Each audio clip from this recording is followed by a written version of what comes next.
baik-baik saja ya. Oke, jangan lupa sarapan untuk setiap harinya. Setiap pagi harus sarapan. Sebelum kita memulai pembelajaran kita hari ini, mari kita berdoa terlebih dahulu. Mari lipat tangannya, tutup matanya, dan sama-sama berdoa.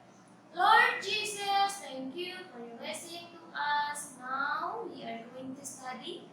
Please help us to understand the lessons. In the name of Jesus Christ we pray. Amen. Nah, sekarang kita akan lanjutkan pembelajaran kita hari ini di pembelajaran ketiga dan keempat. Kalian bisa buka buku kalian pada halaman yang ke-68. Tuh, di aktivitas pertama itu ada percakapan. Siapa saja tokohnya? Coba lihat. Ada Ardi, ada Banu, kemudian ada Dino. Ya, Dino. Kemudian ada juga tulisannya Doni. Sepertinya ini tulisannya harusnya Doni juga ya. Mungkin salah ketik saja. Nah, kemudian nanti kalian baca terlebih dahulu ada berapa tokohnya. Kemudian ini apa saja informasi yang ada di dalam teks tersebut. Di aktivitas satu ini masih berhubungan dengan energi, yaitu energi listrik. Ya, coba perhatikan sekitar rumah kalian apa saja alat-alat yang menggunakan atau memberikan energi listrik. Contohnya adalah TV, apalagi ya, setrika, mungkin ada kompor listrik, ya kan, banyak. Bahkan alat musik juga ada yang menggunakan listrik. Sama halnya dengan yang ada di televisi. Sama halnya dengan yang ada di aktivitas satu ini, mereka berbicara tentang bagaimana cara menghemat energi. Ya, misalnya kalau saat siang hari kalian sedang main, tapi TV menyala, sebaiknya apa yang harus dilakukan? Mematikan TV dulu sebelum bermain.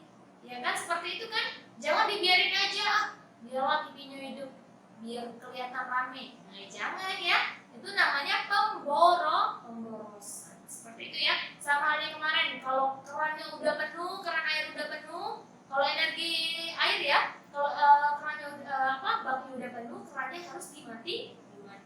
Ya. Anak-anak juga harus bisa belajar hemat energi. Ya, seperti itu. Kalau udah siang, jangan lupa matikan listrik. Seperti itu ya. Nanti kalian baca teks percakapan tersebut tentang hemat energi, ya, khususnya ini sepertinya di energi listrik. Nanti kalian baca teksnya di halaman 1, kemudian kalian jawab pertanyaan, ada 5 pertanyaan. Seperti di rumah siapakah mereka bermain, semuanya kalian baca terlebih dahulu teksnya agar dapat menjawab 5 pertanyaan tersebut. Paham ya? Kemudian aktivitas 2-nya gak usah, langsung ke aktivitas 3. Itu ada 2 bagian ya, tapi yang kalian kerjakan bagian A-nya saja, bagian B-nya tidak usah, di halaman 70. Coba perhatikan. Tentukan lama waktu dalam peristiwa berikut. Nah, sebelum-sebelumnya kita juga sudah belajar tentang waktu, tentang lama waktu. Miss kasih contoh ya untuk nomor 1 misalnya. Ini ada teks soal cerita. Reno dan Heru bermain di lapangan pukul 10:30 atau 10:30. Kemudian mereka pukul 12:45. Yang ditanya adalah lama Reno dan Heru bermain. Ingat ya, 1 jam ada 60 menit. Jadi caranya adalah kalian tambahkan dulu menitnya sampai ke 60. Artinya kalau sudah 60 menit, masukkan 1 jamnya, tambahkan di bagian jam. Ingat ya, mana yang bagian menit? Saya 10:30. 10 itu untuk bagian jam, 30-nya untuk bagian menit, sebelah kanannya untuk bagian menit. Ya, oke. Jadi cara mengerjakannya kira-kira bagaimana ya? Jadi kita harus fokus pada soal ceritanya. Jadi tadi kan Heru bermain di lapangan itu pukul 10:30. 1 jam kemudian kalau kita tambahkan, artinya kalau 1 jam kemudian kan 60 menit lagi, itu adalah pukul 11:30. Sedangkan tadi dibilang mereka pulang 12:45, artinya melebihi 1 jam ya. Dari 11:30, coba perhatikan 10:30, 1 jam kemudian 11:30 ya. Jadi dari 11:30 kalau kita tambahkan 1 jam lagi ke 12:30. Artinya dari 10:30 ke 11:30 1 jam. 11.30 ke 12.30 2 jam. Artinya ada 2 jam lebih. Artinya sedangkan yang di sini keterangannya waktu mereka pulang adalah 12:45 menit. Ya, kita simpan dulu ke jam 12:30 tadi adalah 2 jam. Sisanya itu ada 15 menit. Jadi artinya lama Reno dan Heru bermain adalah 2 jam lebih 15 menit. Seperti itu ya. Jadi artinya lama Reno dan Heru bermain adalah selama 2 jam lebih 15 menit ya. 2 jam lebih 15 menit. Yang ditanya sini adalah lama waktunya, bukan pukul berapa. Harus ingat ya, jangan terbalik. Kemarin ada yang lihat, ada yang terbalik untuk anak-anak kelas 3 ya. Ya, seperti soalnya harus fokus. Apakah ditanya lama waktunya atau pukul berapa? Kemudian kita ke aktivitas yang keempat. Di aktivitas yang keempat itu ada 2 bagian. Itu adalah tentang seni budaya. Kalian harus cari informasinya terlebih dahulu. Ini berhubungan dengan gambar dekoratif. Apa itu gambar dekoratif? Gambar dekoratif itu adalah gambar yang dihias agar tampak indah dan harmonis. Itu adalah pengertian dari gambar dekoratif. Sebelumnya juga kita sudah pernah belajar apa itu tentang gambar dekoratif. Nanti kalian boleh cari informasinya tentang seputar dari gambar dekoratif tersebut, seperti misalnya misalnya motifnya apa. Kemarin kita sudah belajar itu, mungkin ada hewan, ada tumbuhan ya kan, seperti bunga, daun, seperti itu ya, atau gambar-gambar hewan, kupu-kupu, banyak ya. Kemudian itu untuk yang bagian A kalian cari informasinya ada 5 pertanyaan. Kemudian yang bagian B itu kalian diminta untuk memberikan warna pada gambar dekoratif tersebut. Nah, ini adalah contoh dari gambar dekoratif. Coba lihat ada motif apa saja di sini.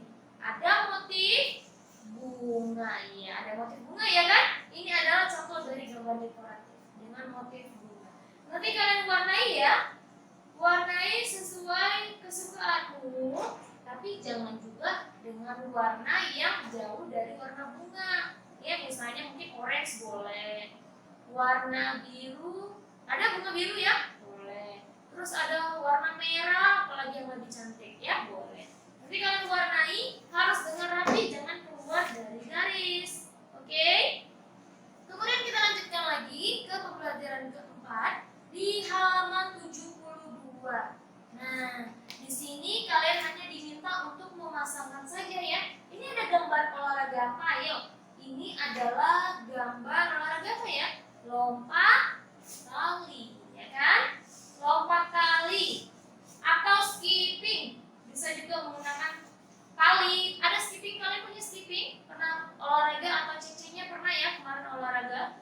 Nah, nanti kalian cocokkan berdasarkan gambar tersebut dengan gerak dengan pernyataan tersebut. Misalnya kalian baca pernyataannya, mana gambar yang sesuai dengan sebelah kiri, ya? Atau sebelah kanan, atau yang sebelah kanannya juga boleh kalian cocokkan gambarnya mana yang sesuai dengan pernyataan yang ada di sebelah kiri, ya. Jadi kalian cocokkan setiap pernyataan dengan gambar yang ada di sebelah kanan, ya. Mana yang nyamannya, tapi harus dengan tepat.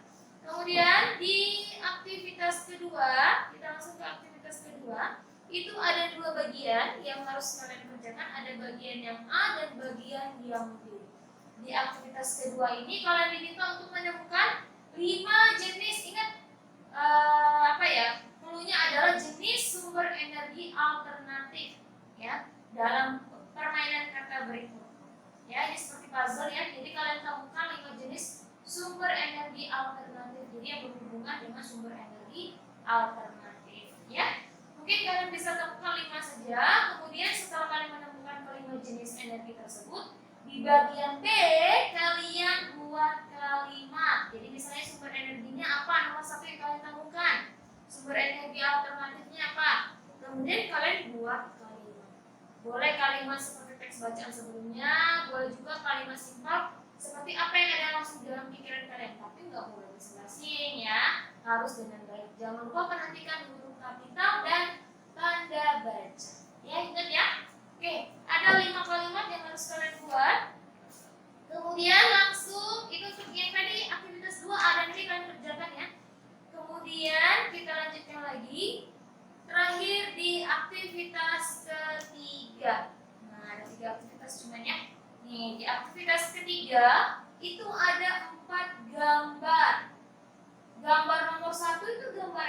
polusi udara. Nomor 2 itu apa? Penerbangan liar ya kayaknya ya, penerbangan liar. Kemudian yang ketiga itu banyaknya sampah. Yang keempat tuh layangannya nyangkut di listrik seperti itu ya. Nah, bisa kasih contoh ya. Di sini kalian diminta untuk sebutkan hak dan kewajiban yang bisa kamu lakukan dalam gambar berikut. Ingat, kewajiban itu yang kita lakukan, kalau hak apa yang kita dapatkan. Jadi misalnya nomor 1 itu kan ada gambar beberapa kendaraan, tapi knalpotnya atau asap knalpotnya itu hitam. Ya, pasti akan mengakibatkan terjadinya polusi udara. Jadi kewajiban kita apa? Misalnya dengan kegiatan kita sehari-hari yang simpel aja ya, tidak menggunakan kendaraan jika jaraknya dekat. Jadi misalnya kalau mau ke warung, nggak harus bermotor, misalnya jalan kaki bisa, ya kan? Jadi tidak menggunakan kendaraan jika jaraknya dekat, atau bersepeda juga boleh. Itu merupakan kewajiban kita untuk mengurangi polusi udara kan, ya kan? Nah, kemudian dari kewajiban tersebut, setelah kita melakukan kewajiban tersebut, apa lagi yang akan kita dapatkan?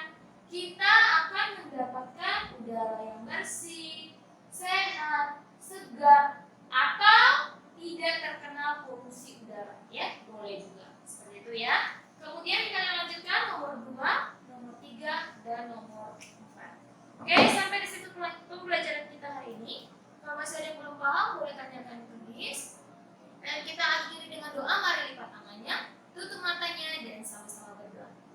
Lord Jesus, thank you for your blessing to us. Now we are going to finish our study. Please help us to remember our lessons. In the name of Jesus Christ we pray. Amin. Selamat belajar.